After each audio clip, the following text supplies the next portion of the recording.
Welcome to the Old Man of the Three Things with JJ Redick and the Dunker Spot, Nekias, Duncan, and Steve Jones. This is Monday morning. We are all probably a little hungover is not the right word because I didn't drink yesterday, but hungover a little bit from All-Star Weekend because lots of festivities. Gave a full breakdown and reaction last night live. Go check that out on our YouTube channel. Just a horribly played basketball game. Nice shooting though, but horribly played. Guys, here's what we're going to do today. We are going to do 3 teams to watch coming out of the All-Star break. And I think we could go a number of ways here. I'm going to go in a positive way. I hope you guys both go in a positive way as well. There's a couple teams that I'm worried about coming out of All-Star break, but for the purposes of this, I'm going to be positive. 3 teams to watch for. We're each going to pick a team to really focus on, and then we'll all discuss. Steve, why don't we start with you? Who is your team to watch coming out of All-Star break? It's time to watch the Minnesota Timberwolves. Not only are they number one in the Western Conference, 23-11 against teams that are 500 or above, 27-8 against the Western Conference, 20-11 on the road. The offensive rating, yes, it's 17th, and I'm sure we'll talk about it, but that defense is what really sets the tone for me. And over the course of the season, I've had my question marks with Minnesota. I've been worried about them against switching. I've been worried, is the defense going to hold up with 2 bigs? They have stuck with this throughout this whole season. It's something we've talked about before. They have a mindset. They have a buy-in. They have a belief, and they have an identity.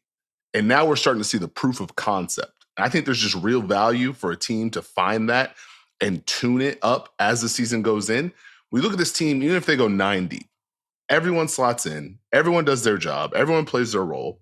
They're able to have so much size on the floor and versatility on the floor. They can space, they can attack closeouts, they can get to drive and kick. They commit to that style, and being able to do that throughout your whole rotation feels so important. I think when you look at them defensively, a lot of question marks about defense in the NBA right now. This is a team that's going to consistently work. Active on the ball, they consistently show help, they recover. They can mix coverages and show that nuance. I think the most important thing with Minnesota, outside of Rudy Gobert feeling better in a drop and in space and showing help and recovering, they can have that nuance. They can sustain those defensive efforts. And I think that's been huge. Karl-Anthony Towns and Naz Reid, the work they've done defensively, to where you can mix coverages with them, they can be in a drop. It's not just, hey, we have to be at 2 in the ball. Their help has been so key because if there's a drive and someone gets beat, there's always length and size in the paint that you have to deal with. You have to spray that ball back out. They recovered. They work so well. I wanted to ask a question to y'all because the question with Rudy always in the playoffs is, can he stay on the floor? Can a team play him off? How many teams out west can truly play Rudy Gobert off the floor with a lineup? You know what's funny, Steve? That was going to be my follow-up question to you. Something along those lines. Not exactly worded the same way. My follow-up question was actually going to be, I remember we talked about Minnesota earlier in the season, and you brought up their offense in the playoffs against switching. My question for y'all is, what problems do you potentially foresee on the defensive side of the basketball in the playoffs? The one team, actually, there's 2 teams that immediately sort of pop in my head when I think about teams that could give them problems in the West, and there's probably more. The 2 teams initially that I'm thinking of are the Phoenix Suns. When they go to that small ball lineup with Kevin Durant at the 5, they've had a ton of success. They're going to switch. You're not necessarily worried, I think, with, Kevin Durant on Gobert.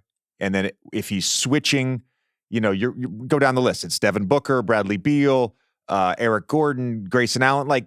I'm not overly concerned, I think, about Gobert punishing that matchup. What he does on the defensive end in that space and trying to close out while simultaneously protecting the rim with 5 shooters on the floor. That lineup in particular with the Phoenix Suns, which let's look at the standings right now, could be a second round matchup, right? So that's one team. The other team, I think, is the team that knocked them out in 2021, when Rudy Gobert was on the Jazz, and that's the LA Clippers. Can they go to a smaller lineup and rely on Paul George and Kawhi Leonard and James Harden down low on against, switching while simultaneously just creating a ton of space on the offensive end that Rudy Gobert has to navigate. So those are the two teams initially that I think of. Nekias, jump in here. Anything on Minnesota from what he said? I have some other stuff, but I want to let you jump in here. I got you. I was kind of just thinking about the who could potentially punish Rudy in a playoff setting question. Like, Phoenix is a really good call. But I guess to your point, also to Steve's point, it feels like every contender in the West has at least some level of a help point in their closing lineup to where you should be able to stash Rudy. Like, even thinking about Phoenix, like, do you feel okay putting Rudy on Eric Gordon if he's just going to be like fourth or fifth in usage in that lineup? And you just trust he misses those shots? Or if Royce O'Neal is going to be in that closing lineup, who has shot well, but he still hasn't shot well enough or taken enough attempts over the last 2-3 years to where you have to close out hard on him. He feels like someone, if he beats us, then that's just what we have to live with in a playoff setting. Like, I feel like there are still places there. I was trying to think through the Thunder matchup. It's like, well, I think you could say the same thing about Royce as you say about like Lou Dort, who has shot well from three this year. But has he done enough to change the coverage that he gets in a playoff setting? Probably not. And I think like the Josh Giddey help point, if he's in the closing lineup, I think that's pretty obvious. I guess a question I pose to both of you, how do we feel about Dallas if they're able to work their way into the true playoff hunt here? I brought it up briefly. I want to see more of a sample size. I brought it up briefly last week on the Old Man and the Three Things, or maybe in the intro to the Tyrese Halliburton episode. But in the two games, I guess it's been two games that they played with Gafford in Washington. Look, when they're healthy, this is, again, in the NBA, when we talk about like fit and complementary pieces, it's not a knock on other players' talent. It's how the pieces work together. And I said this, I think this is the best group that they've put around Luka, just in terms of how the pieces complement each other. And to some degree, I think it starts with Kyrie because he's so used to playing as the second guy. He's used to playing as the second ball handler. He's used to playing off the ball. So there's not that clashing that you sometimes have with star players, right? You can have great ancillary pieces, great role players, but if the second star doesn't complement the main star, it creates all sorts of issues. I think I would like to see more of Dallas whole with this new, redone roster, and then sort of make a call. But I like you bringing them up because I think they're going to be really good the second half of the season. I told you guys this, they were sort of my last cut for this show. I'm not going to talk about them in full. I'm not going to talk about them in full. I'm going to wait a little bit. There's another team I want to talk about. I want to bring up something with Minnesota because I think we obviously talk about Cat a lot. We talk about Anthony Edwards, both those guys, all-stars. Gobert, particularly in the playoffs, always the question mark. He's the defensive anchor. Certainly the primary reason, in my estimation, of why they have the best defense in the NBA. A few guys I just want to acknowledge on their team that I think are having outstanding seasons. Naz Reid, phenomenal. You go into some of the lineup data. Look, when he's with Gobert, when he's paired with Gobert, they have a 94 defensive rating. Outstanding. 17.3 net rating. Alexander Walker. We saw him last year guard his cousin in that play-in game. And, outstanding defensively. His effort, when Steve was talking about, you get to the rim and you got to spray it back and guys are closing. Like Alexander Walker, he's a point of attack guy, but he's also great in rotation. And the effort is always there with him. And then the last guy, just the unsung guy. And a lot of people pointed out when I said there's not many true point guards anymore, is Mike Conley. Mike Conley is having a fantastic season. One thing, because we talked about a specific action with Tyrese last week that Atlanta was running, stack pick and roll into a flare to an empty side for Bogdanović. Minnesota's doing a lot of Spanoulis action for Conley. And so Spanoulis was a great Greek player, absolutely destroyed the USA in the semifinals of the 2006 World Championship.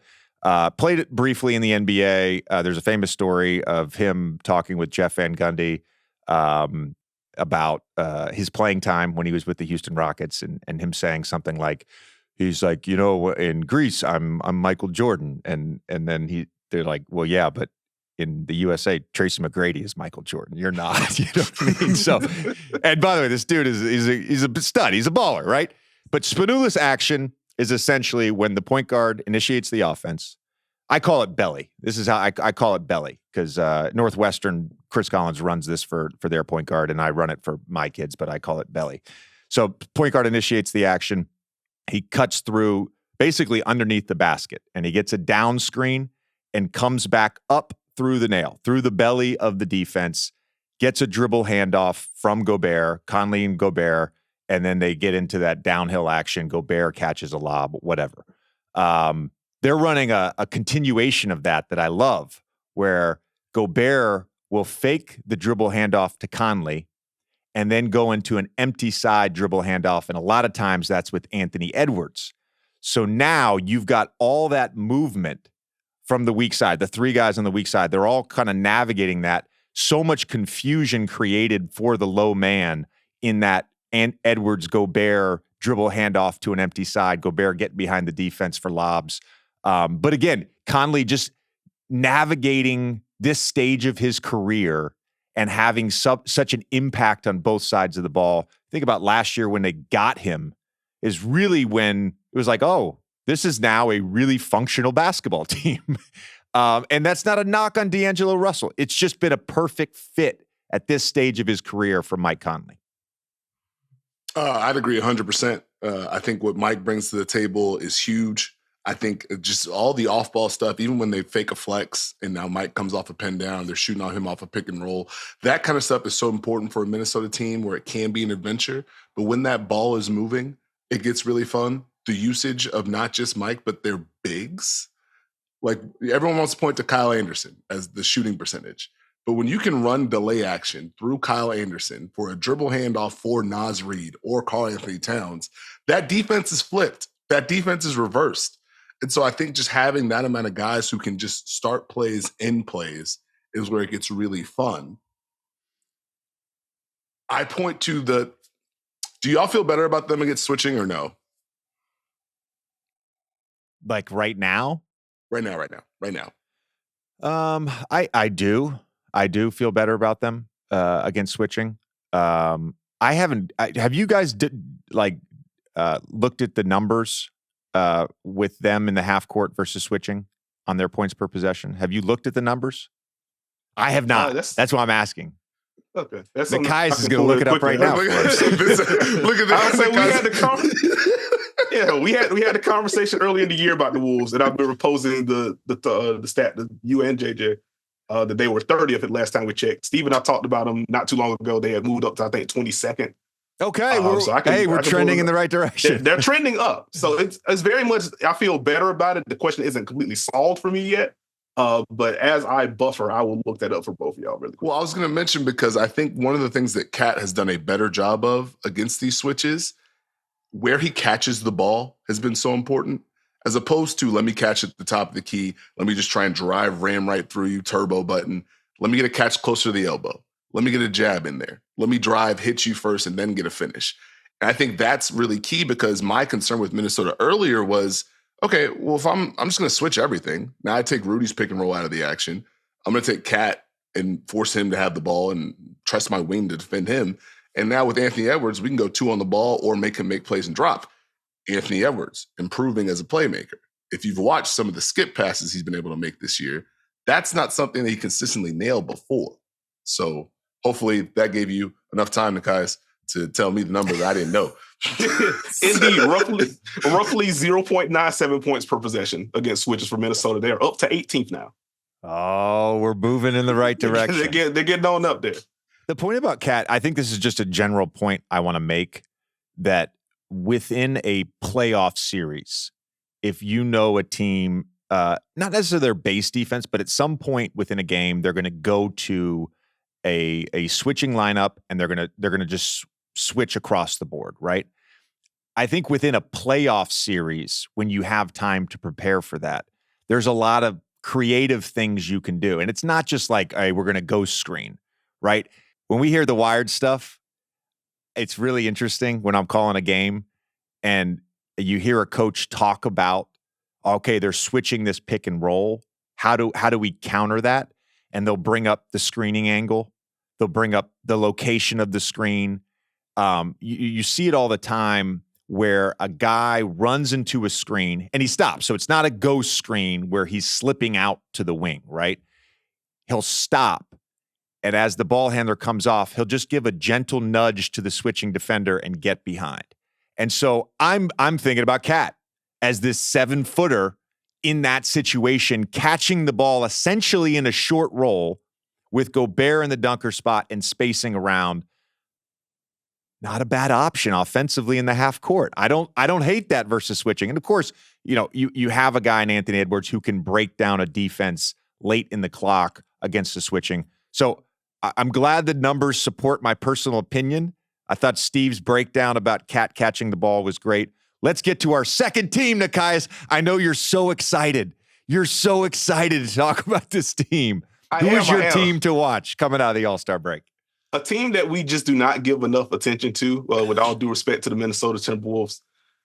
Let's talk about the Los Angeles Lakers. I don't think they've been in the news cycle enough lately, especially as it pertains to LeBron James, who almost threw all of my notes over the top rope as I was getting things together. And then he had the All-Star presser. It's like, well, I'm actually getting more treatment on my ankles, so we'll see.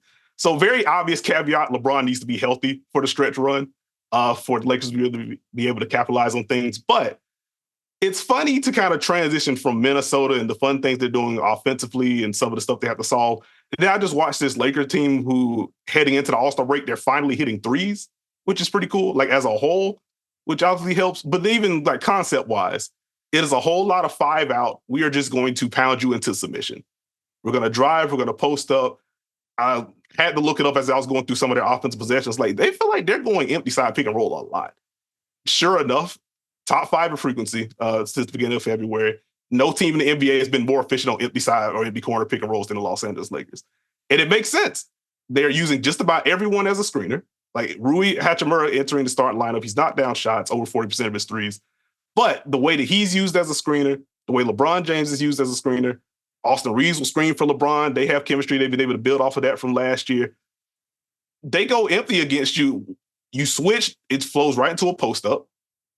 And if it's a good shooter, either setting the screen or as the ball handler, like they're not one pass away. So if you help, that activates some of the cutting. We've seen more of that from LeBron. We've certainly seen that from Rui. Like one of my favorite niche things watching this Laker team now is when he's 2 passes away from a pick and roll or post up, and you try to send that double team to Anthony Davis or LeBron, whoever has it, and Rui just times his cut as the double is coming. So you're trying to rotate to a shooter. Now he's gone. It's just been a lot of fun watching them. Very simplistic stuff. But you can't really do anything when they're also knocking down shots, which hasn't really been the theme for them for most of the year. Then you add in the defense. I still have my questions about some of the point of attack stuff with them. But if you're funneling everything inside to Anthony Davis and you're giving up as large of a share as mid-range jumpers as they are, I kind of trust the math at that point. And just in general, this is a very big, long-ranging team. So even if they get beat, it's not like you have a lot of space to operate with to begin with. Like they don't make it comfortable for you. So the fact that they own the paint the way that they do, they're able to force help without getting super fancy in the half court. The free throw disparity in the possession battle is just going to be theirs for the most part. It just feels like a formula where as they continue to hit shots, or if they continue to hit shots, if they're healthy, they should be firmly in the play-in race. And quiet as kept, they are closer to the 6th seed than they are to the 11th seed right now. So I don't know if I'm ready to shift to the Lakers are quietly a contender again. Like that, I need a larger sample on that. But as far as the Lakers falling out or being able to claim a top 6 seed, it really isn't out of the question for them. Yeah. I said on Thursday's intro that they have defended better and they have made threes. And that's their winning formula. And a lot of people were like, well, duh, that's the winning formula for every team. But here's why it's important specifically for the Lakers.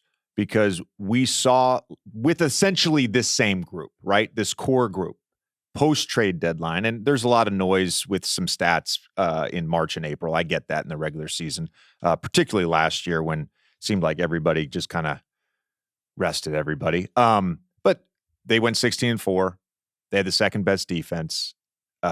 So their identity to me has to start on the defensive end. I have a question on that in a second.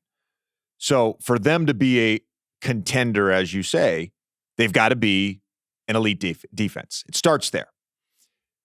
When we think about a LeBron James team, and particularly a LeBron James team with Anthony Davis, when have they had success? When they've made threes, when they've had shooting in space. Because what is Anthony Davis and LeBron James trying to do? They're trying to put pressure on the rim. They're trying to get to the free throw line. They need space. And if your shooters aren't making shots, guess what? It's a game of inches. Like, this is the difference between being at the nail on LeBron James ISO on the right wing and being 2 feet or a foot right of the nail, closer to Austin Reeves. That matters. All that stuff matters.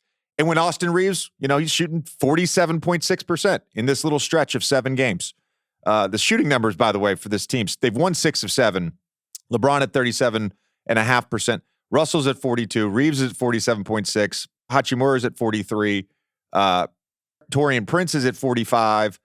Jared Vanderbilt, 3 attempts a game at 67%. Like, if they're going to shoot, and those are not sustainable numbers across the board. If they're going to shoot well and defend, then they're certainly in that second tier to me of contending. Now, again, this is the 7 games leading into All-Star break that I'm using these numbers for, but this is a team trending in the right direction. And I love the empty side pick and roll stuff, because I think you brought up they'll use everybody in a screener. The other thing they'll use anybody as a ball handler. So Austin Reeves operating out of that empty side pick and roll with Anthony Davis, that's been effective. D'Angelo Russell in this stretch operating on that empty side pick and roll has been very effective. And of course, the LeBron James AD pick and roll with shooting around that, it's a tough play. It's a tough play to defend. Question for both of you, and maybe you don't have an answer, and we'll edit it out if you don't. But what do you make of the fact that the Lakers as a team for the season have roughly a defensive rating of 114.6? I think that's the number. Anthony Davis with a defensive rating of 115.1. So the Lakers team defense is better when Anthony Davis is off the floor. Like, what do you make of that? I'm not making those numbers up. I'll go first. That's one of those moments where the eye test and the numbers are not matching up for me. Yes, exactly. Because I don't know how that defense works without Anthony Davis. I know they have size, I know they have length, but they need him to be in position, protect the rim, throw in some switches. I can't get there. Nekias, what you got? This is one of the things that popped for me as I was doing, again, Lakers stuff over the weekend. Just looking at Anthony Davis' page on Clean the Glass, like, the big thing seems to be that teams are just blowing away corner threes while he's on the floor. And, like, I don't think that's necessarily him. Just looking at Clean the Glass, if you want to laugh very quickly, team shooting roughly 12% better on corner threes with Anthony Davis in the game. Interesting. That is in the second percentile. And Anthony Davis, again, he's been in a deeper drop than I'm used to seeing him in with the Lakers this year. I think part of that is just who he's got in front of him in terms of the point of attack. You just want to make sure you wall off the rim. But yeah, that combined with how aggressively the Lakers help and sink down in the paint, like, I think there's some room for fine tuning there. But in terms of that specific number, I think that's just the biggest portion of it. Teams are helping so far off the corners, and those are generally guys that the Lakers are okay with shooting. And they are just knocking down those corner threes in particular at a rate that is wholly unsustainable, to be frank with you. This is a perfect example of why we have you on the show. Steve, not much help there, but Nekias, thank you. Oh, wow. Just kidding. I'm just kidding. Oh, no. All right. No, crack knuckles. Kidding. What's the next team? I got some. No, I mean, look, I wanted to say just a general point is, like, individual defensive rating. It's a marker, but it's not like the be all and end all. And I think you have to take into account, like, lineups, who is Anthony Davis playing against, right? Who is the bench unit playing against? Like, all that stuff, it matters, I guess. And there's algorithms for that, defensive RPM, all that bullshit. Did I say that? Maybe they're a heavy stunt and recover team. +1 for Steve. Great point, Steve. Great point. Very quickly before we move on with the Lakers, and while we're kind of on Anthony Davis, just wanted to highlight the passing, averaging 5 assists per game during the stretch. He already has, I think, 16 games of at least 5 assists this season. He had 8 last year. I think his career high is 19. And I think that also flows into nothing fancy, but the Lakers playing 5 out, they'll have him in the middle of the floor above the break. So even if it's an empty corner somewhere else, teams are naturally going to help off of him. They swing it to Anthony Davis. He's done such a good job of picking out cutters. I just wanted to quickly highlight that portion of it. And just to quickly bounce off what Jada said earlier about the shooting, like, yes, every team needs shooting. For this Laker team in particular, you want to space around LeBron and Anthony Davis. This also is a Laker team that just doesn't take a large share of threes. So it hits even harder when they're just pummeling the paint to the degree that they are, getting to the line, and they may only take 25, 28 threes in a game. If they're hitting 40% of them, there really isn't much for you to be able to do. So, again, just keep an eye on what the Lakers got going on. I love it. All right. My team to watch. Never waste an opportunity to talk about the New Orleans Pelicans. That's how I look at this whole podcast scenario. Number of teams I could have brought up here. I think what really gets me excited about the New Orleans Pelicans with the way they're playing right now is Point Zion. That's what gets me excited. The Pels, they've won 7 of 8 going into the All-Star break. They're essentially tied with Phoenix for 5th.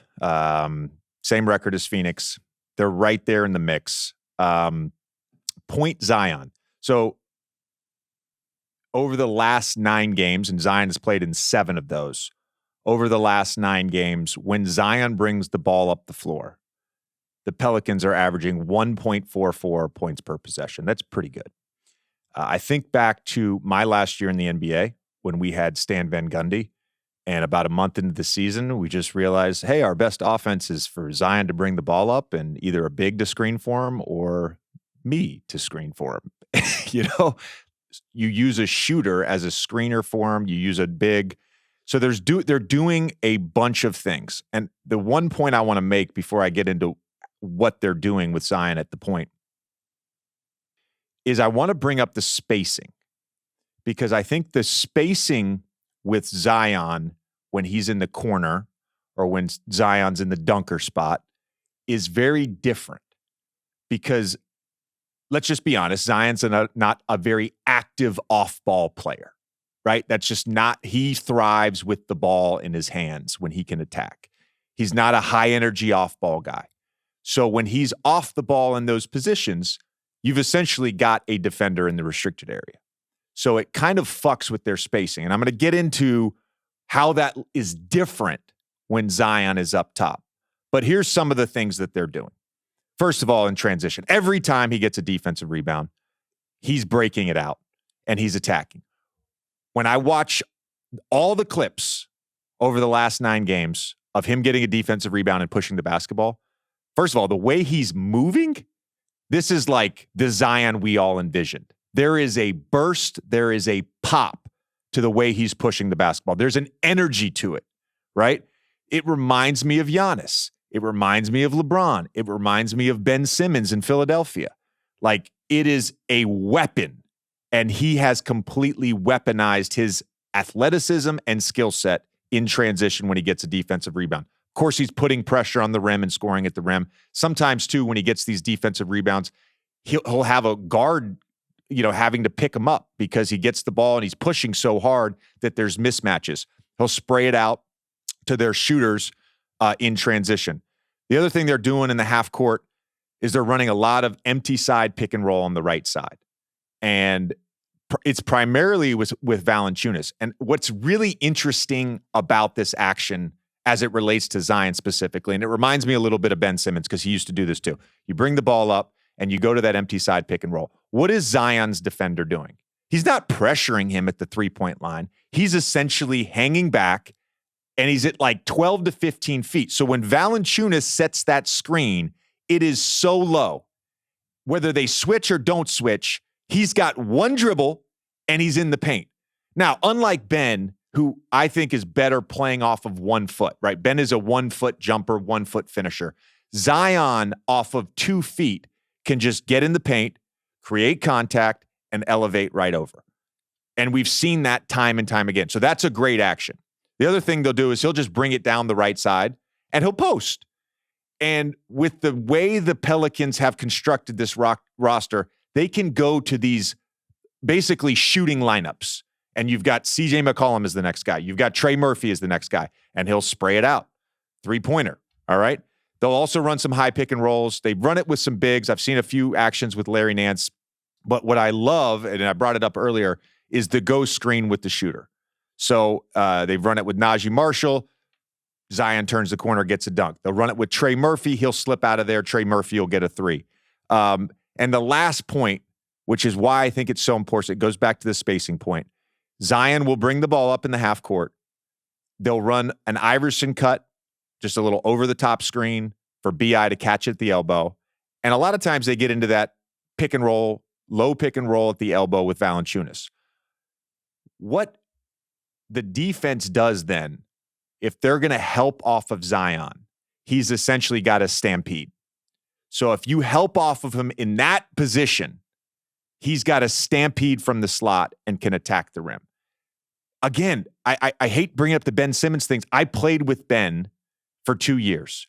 You know how many times in floppy action, I would catch the ball coming off the screen. The help wouldn't come from the big. The help would come from Ben's man at the nail. And it's a quick swing, and Ben just right down the lane layup, right down the lane dunk.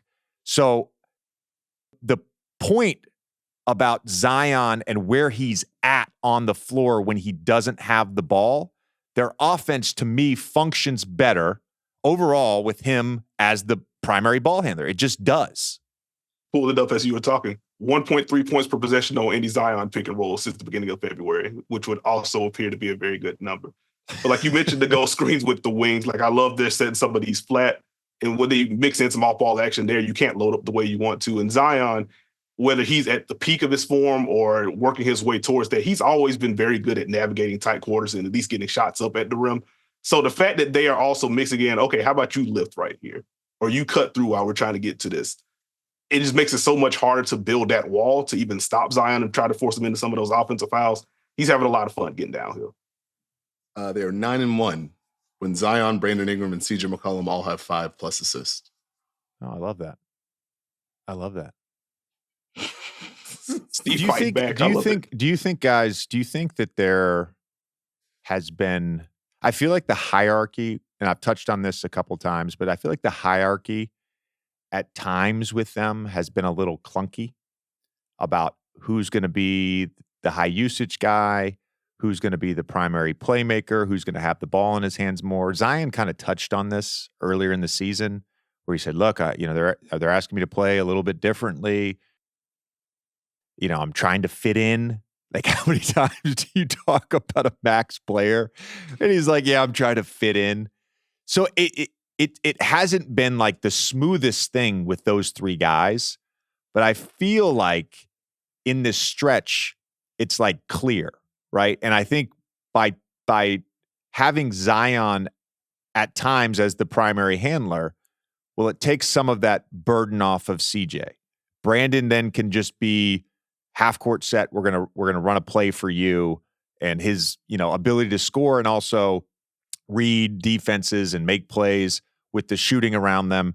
They're 8th overall for the season in 3-point shooting, and really truly that's without Brandon Ingram or Trey Murphy having a great shooting season. Both those guys about league average at about 36%. Trey Murphy, of course, missed the beginning of the season coming off of off-season knee surgery. To me, their offense can be even better. And I think they're 12th. Yeah, they're 12th overall offensively, 7th in defense.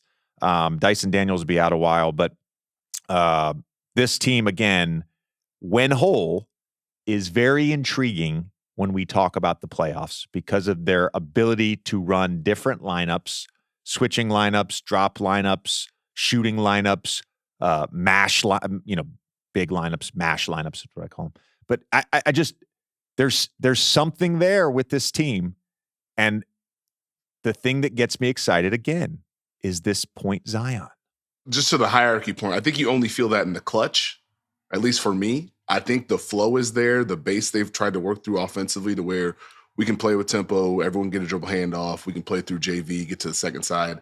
That stuff is built throughout the year. But when it gets tight, I think that's when you start to see, okay, what are we looking for? What's our go-to action? What are we searching for? How are we using CJ? How are we using Zion? Who takes what? That's the only moment that I really feel. Yeah. As you brought up the 3-point numbers earlier, that was going to be my excuse to bring up that Herb Jones is shooting nearly 41% from three this year, in addition to the fun defense that he's bringing. Even tying it back into the point Zion thing, they've used Herb as a screener too. And if you have spacing concerns about Zion on the perimeter or Herb, even though he's shooting well, again, he hasn't made enough to where you're shifting the defensive coverage to him yet. If you're putting those two in actions together, who are you helping off of at that point? So I just wanted to give Herb the quick salute. Love watching that dude play basketball. Same. He's just a good basketball player. He is.